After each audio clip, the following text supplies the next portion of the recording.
Movie की शुरुआत होती है और हम मिलते हैं इस मूवी के लीड कैरेक्टर जेवियर से। जेवियर जो पहले कभी बहुत अमीर हुआ करता था, आज के दिनों में उसके हालात बहुत खराब हैं, क्योंकि कुछ महीने पहले उसकी नौकरी चली गई है और अब वो लगातार नौकरी की तलाश में है। उसने अब तक बहुत सारे इंटरव्यूज दिए, लेकिन शायद अब तक किसी में उसकी बात नहीं बनी। इस बात को लेकर वो बहुत दुखी है। वो फिर से पहले की तरह अपनी दौलत और शोहरत को वापस पाना चाहता है, लेकिन उसके हालात सुधरने के बजाय लगातार बिगड़ते जा रहे हैं। वो क्या करे, उसे कुछ भी समझ में नहीं आ रहा। एक शाम वो बहुत उदास था, इन सारी चीजों को लेकर बहुत परेशान। और जब वो घर पहुंचकर अपनी पत्नी से मिला, जहां उसकी पत्नी डेजी उसे मशवरा देती है कि इस वक्त तुम्हें पैसों की बहुत जरूरत है और अगर तुम मेरी मानो तो तुम्हें अपनी लग्जरी गाड़ी और ये घर बेच देना चाहिए। और अब ना चाहते हुए भी जेवियर को अपनी पत्नी डेजी की बात माननी पड़ती है। वो ऐसा करना तो बिल्कुल नहीं चाहता, लेकिन इस वक्त उसके पास ये करने के अलावा कोई और रास्ता भी तो नहीं है। अब मिले हुए पैसों से जेवियर ने अपनी जिंदगी को रीस्टार्ट करने का फैसला किया। उसने अपनी स्किल्स को बेहतर बनाने के लिए एक शॉर्ट कोर्स ज्वाइन कर लिया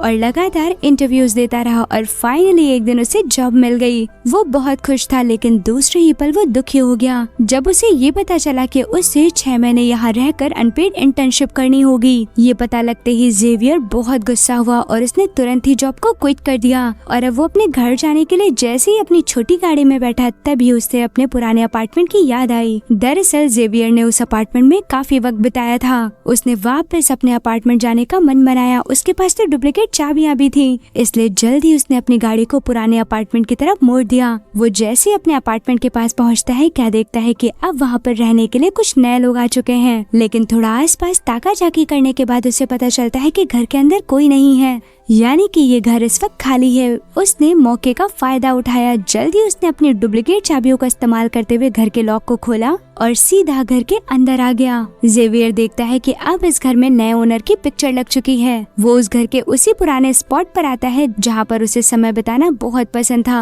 वहाँ खड़े रहकर उसे काफी सुकून महसूस हो रहा था और इससे पहले कि वहाँ पर कोई आ जाए, उसने तुरंत ही डोर को लॉक किया और वहाँ से वापस अपने घर आ गया। अब दूसरे दिन उसने फिर से वहीं पर जाने का मन बनाया और ठीक उसी समय पर पहुंचा जिस समय पर वो पहले गया था। और आज तो वो वहाँ पर पहुंचकर उस घर की तलाशी भी लेने लगा। कहीं न कहीं जेवियर के हाव भाव से ये साफ पता चल रहा था कि उसे वहाँ पर रह रहे लोगों के बारे में जानने की उत्सुकता हो रही है। उसे वहाँ पर थोड़ी छानबीन करने के बाद एक अजीब सा टोकन मिलता है जो कि लाल कलर का था। दरअसल ये टोकन किसी रिहैब सेंटर का था। इतने में ही जेवियर को वहाँ रखा लैपटॉप दिखाई देता है। वो जल्दी से लैपटॉप को ऑन करता है। उसमें कोई पासवर्ड नहीं था और फिर क्या था, वो अंदर कलेक्ट की गई इन्फॉर्मेशन को चेक करने लगता है, जहाँ पर सबसे पहले उसे एक फैमिली फोटो दिखती है। और अब लैपटॉप के अंदर थोड़ा और छानबीन करने के बाद उसे पता चलता है कि 1 साल पहले घर में रह रहे ओनर की फैमिली का एक्सीडेंट हो गया था और गाड़ी खुद ओनर ड्राइव कर रहा था, जिसकी वजह से उसका ड्राइविंग लाइसेंस कैंसिल हो गया था। तभी उसे लैपटॉप में बना हुआ एक टाइम टेबल नजर आता है जो कि शायद उसी घर के ओनर का था,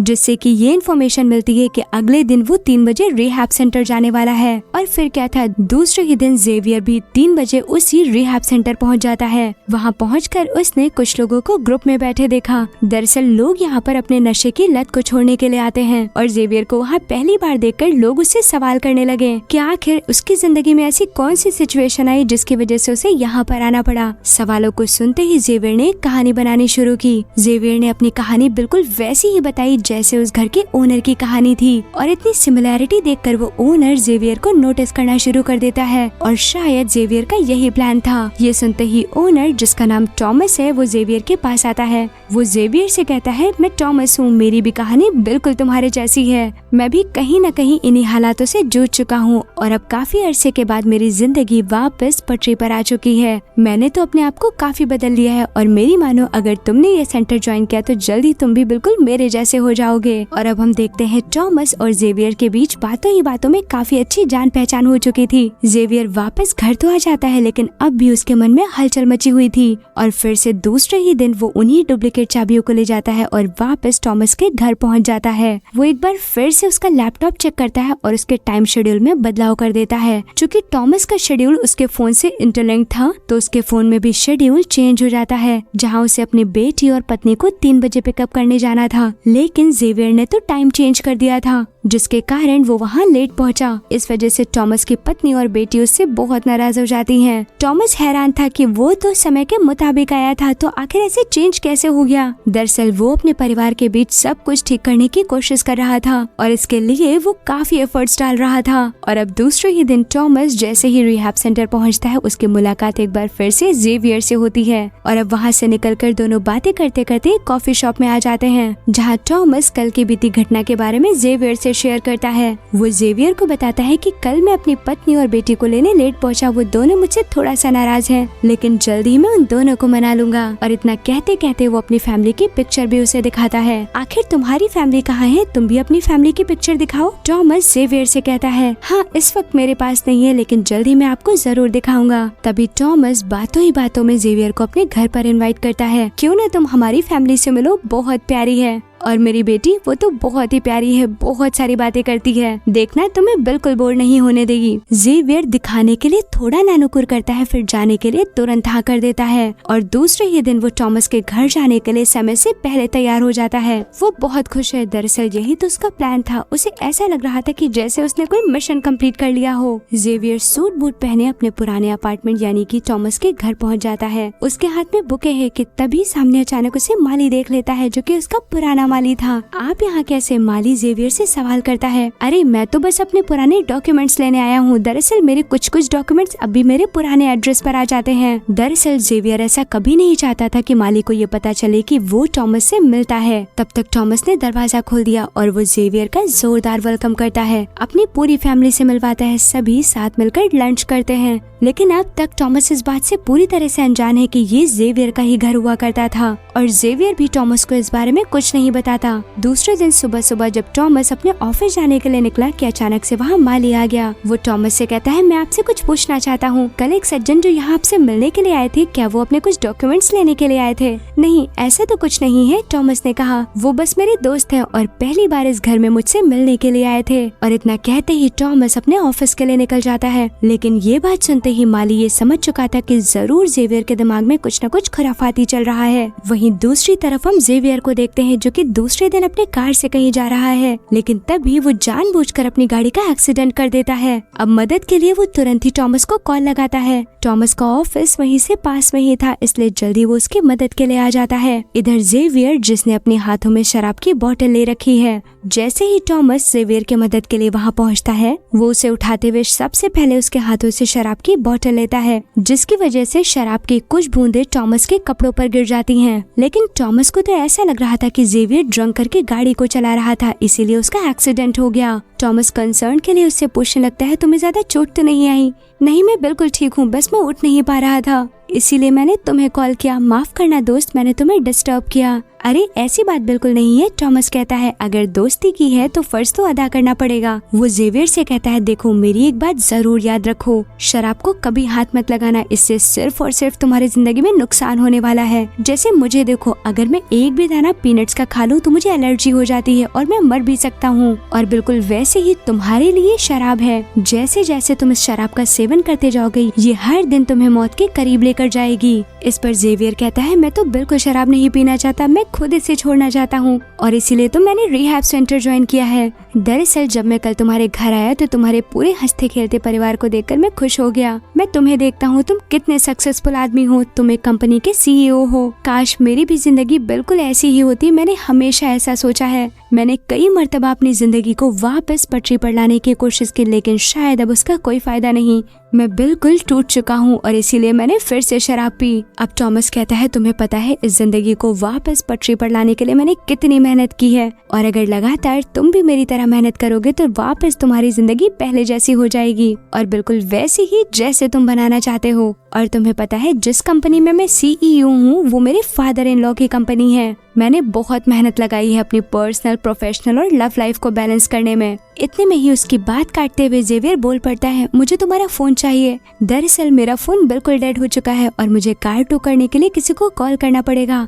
टॉमस तुरंत ही जेवियर को अपना फोन दे देता है। अब जेवियर बड़ी ही चालाकी से खुद को एक मेल करता है। इस मेल के बारे में टॉमस बिल्कुल अनजान है। दरअसल ये मेल जेवियर ने खुद को किया है और अब जल्दी ही वो अपना काम खत्म करके टॉमस को फोन वापस कर देता है। अब जैसे ही टॉमस वहाँ से जाने के लिए निकला, जेवियर उसे रोकता है। दोस्त, एक बात और कहनी थी। देखो, आज जो भी हुआ तुम अपनी पत्नी को कुछ भी नहीं बताओगे और शराब पीने के बारे में तो बिल्कुल भी नहीं। पता नहीं वो मेरे बारे में क्या सोचेंगी। टॉमस वादा करता है कि वो कुछ नहीं कहेगा। इधर टॉमस की पत्नी जब उसके कपड़ों को वॉशिंग मशीन में डालने के लिए ले जाती है तो उसे टॉमस के कपड़ों से अजीब सी शराब की स्मेल आ रही थी। वो भड़क जाती है, टॉमस पर जोर से चिल्लाती है, तुमने फिर से शराब पी। तुमने तो मुझसे वादा लिया है कि अब तुम ऐसा कभी नहीं करोगे। तुम्हें याद है ना वो दिन कि तुम्हारे इस हरकत के चलते हम कितनी बड़ी मुसीबत में पड़ चुके थे। क्या तुम फिर से उन्हीं दिनों को अपनी जिंदगी में वापस लाना चाहते हो? और अब ना चाहते हुए भी टॉमस को अपनी पत्नी को सब कुछ सच सच बताना पड़ता है। वो उससे कहता है, शराब जेवियर ने पी थी, मैंने नहीं। मैं बस उसकी मदद के लिए गया था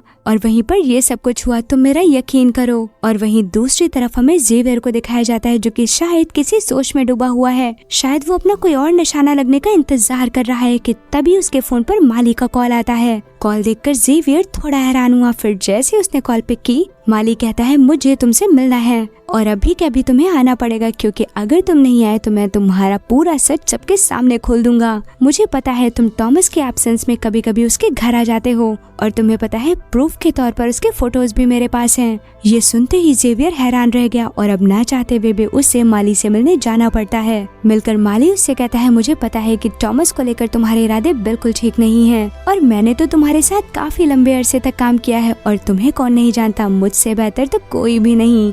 और अब मैं जल्द ही तुम्हारी सारी की सारी सच्चाई टॉमस के साथ साथ पुलिस वालों के सामने भी खोल दूंगा। ये सुनते ही जेवियर आग बबूला हो जाता है। तुम्हें क्या चाहिए? माली हंसते हुए कहता है कि अगर तुम इस बात को गुप्त रखना चाहते हो तो तुम्हें मेरे लिए एक काम करना होगा। तुम्हें मुझे टॉमस की बेटी के कपड़े लाकर देने होंगे। माली की ये बात सुनकर जेवियर चौंक जाता है। कितना बुरा आदमी है, लेकिन इस वक्त तो उसके पास बात मानने के अलावा कोई और रास्ता भी तो नहीं था। और अब मजबूरी में एक बार फिर से टॉमस की फैमिली के ना रहते जेवियर को उसके घर जाना पड़ता है उसकी बेटी के कपड़े चुराने के लिए। वो कपड़ों को चुराकर वहाँ से निकलने ही वाला था कि अचानक से टॉमस की पत्नी वहाँ पर आ जाती है। वो इस वक्त वापस घर आ गई। ये देखकर जेवियर बिल्कुल हैरान है। वो वहीं एक जगह पर छुप गया। घर आते ही वो किसी को कॉल लगाने लगी और इतने में ही जेवियर का फोन बजा। उसने जल्दी से अपने फोन को साइलेंट किया। दरअसल कुछ इन्फॉर्मेशन के लिए टॉमस की पत्नी जेवियर को ही कॉल कर रही थी। जेवियर बाल बाल बचा, उसने चैन की सांस ली। वहीं ब्रूना, टॉमस की पत्नी, अपना काम खत्म करके वहाँ से निकल गई। ब्रूना के वहाँ से जाते ही टॉमस चुपके से बाहर निकलता है और ब्रूना को कॉल करता है। और अब कुछ देर बाद हम टॉमस की पत्नी ब्रूना और जेवियर को एक रेस्टोरेंट में देखते हैं। दरअसल उसने जेवियर को मिलने के लिए बुलाया है। वो कहती है, देखो मैं तुमसे एक बात कहना चाहती हूँ, तुम मेरे हस्बैंड टॉमस से दूर रहो। तुम ड्रिंक करते हो और मैं ऐसा बिल्कुल नहीं चाहती कि तुम्हारी कंपनी में रहकर टॉमस एक बार फिर से ड्रिंक करना शुरू कर दे। तुम्हें पता है हमने अपनी पहले की जिंदगी में इस वजह से बहुत सफर किया है और अब तो मैं ऐसा बिल्कुल नहीं करना चाहती और इसीलिए मैं तुमसे रिक्वेस्ट करती हूँ कि तुम प्लीज टॉमस का साथ छोड़ दो, उससे दूर हो जाओ। और ब्रूना की बातों को सुनते ही जेवियर ने अपना दूसरा दांव खेला। उसने ब्रूना से कहा, तुम गलत समझ रही हो, मैं बिल्कुल ड्रिंक नहीं करता और तुम्हें पता है ड्रिंक तो उस दिन टॉमस ने की थी और मैं उसे बचाने के लिए वहाँ पर आया था। और प्रूफ के तौर पर वो उसे वही मेल दिखाता है जो उसने टॉमस के फोन से खुद को भेजा था। मेल को पढ़ते ही ब्रूना बहुत नाराज हो जाती है, जिसमें टॉमस जेवियर से कह रहा था, मुझे तुम्हारी मदद की जरूरत है, तुम जल्दी से मुझे बचाने के लिए यहाँ पर आओ। लेकिन ब्रूना तो इस बात से बिल्कुल अनजान थी कि ये मेल जेवियर ने खुद टॉमस को भेजा है।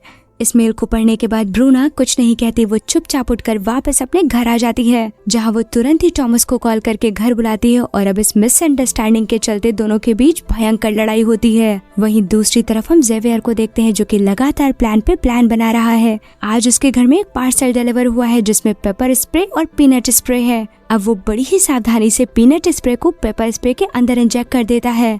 जल्दी जल्दी सारा काम खत्म करने के बाद वो बचे हुए सारे सामान को बाहर फेंक देता है। लेकिन जेवियर की पत्नी जो कि काफी लंबे समय के बाद आज उससे मिलने के लिए आई है, वो उसे ऐसा करते हुए देख लेती है। अब वो जल्दी जल्दी इस स्प्रे को पैक करता है और टॉमस की वाइफ ब्रूना के पास जाने के लिए निकलता है। लेकिन थोड़ी ही दूर आगे जाने पर वो क्या नोटिस करता है कि उसकी पत्नी डेजी उसका पीछा कर रही है। वो समझ जाता है कि शायद वो उस पे नजर रख रही है, इसलिए तुरंत ही वो अपनी गाड़ी को मोड़ देता है और वापस रिहैब सेंटर आ जाता है। वहीं वहीं डेजी उसका पीछा करते हुए वहाँ तक पहुँच जाती है और उसे चुपचाप क्लास में बैठा देख वहाँ से वापस आ जाती है। जैसे ही डेजी वहाँ से निकली कि तब तक जेवियर के फोन पर माली का फोन आ गया। वो कुछ देर इंतजार करने के बाद उससे मिलने जाता है, जहाँ वो माली को टॉमस की बेटी के कपड़े देता है। और ये माली जो कि बिल्कुल पागल था, उसकी डिमांड लगातार बढ़ती जा रही थी। वो जेवियर के हाथों में एक कैमरा थमाता है और उससे कहता है कि तुम चुपके से जाकर उसकी बेटी के कमरे में ये कैमरा लगा दो, और उसे धमकाते हुए कहता है कि तुम्हें पता है कि अगर तुमने ऐसा नहीं किया तो मैं क्या कर सकता हूँ। उसकी इन बातों को सुनकर जेवियर समझ चुका था कि ये उसके लिए सबसे बड़ा खतरा है